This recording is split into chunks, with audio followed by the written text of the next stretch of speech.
Ma'am, मग IT क्षेत्रात job मिळवण्यासाठी किंवा जॉबमध्ये टिकून राहण्यासाठी लँग्वेज किती महत्त्वाची आहे? कारण मोस्टली असं म्हणतात की IT क्षेत्रात जायचं असेल तर इंग्लिश कंपल्सरी यायलाच पाहिजे. तर ते किती महत्त्वाचं आहे?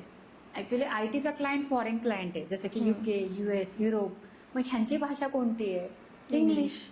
मग जर मला त्या क्लायंटला सर्व्हिस द्यायची आहे किंवा त्याचं मला काम करायचं आहे आणि त्याच्या बदल्यात मला लाखोंचं पॅकेज भेटणार आहे, तर ऑब्व्हियसली मला ती लँग्वेज शिकायलाच लागेल. कारण जर मला बरोबर. ती लँग्वेज येत नाही तर मी क्लायंटशी बोलणार कसं, रिक्वायरमेंट कसं गॅदर करणार, मीटिंग मी कशा करणार, आलं लक्षात. त्यामुळे ती यायलाच पाहिजे.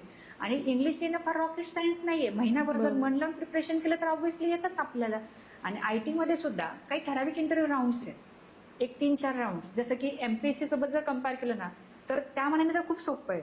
म्हणजे तिकडं तर लोक 4-4 वर्ष वेळ देतात आणि आय थिंक 12-12 तास अभ्यास करतात. हो. त्यापेक्षा IT मध्ये 2 तास जरी मन लावून केलं, एक 6 महिने फक्त, तरी सुद्धा IT मध्ये होतं. पण त्याला सातत्य पाहिजे. हो, बरोबर. नाहीतर बिना कामाचं चालला मी संडेला फिरायला, असं करून उपयोग नाहीये.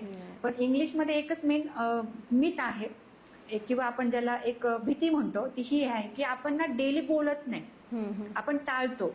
कारण आपण घाबरतो की जर मी चुकीचं बोललो तर मला असं म्हणायचं, निडर होऊन जर आपण बोलत राहिलो ना तर आपली इंग्लिश खूप जास्त इम्प्रूव्ह होते.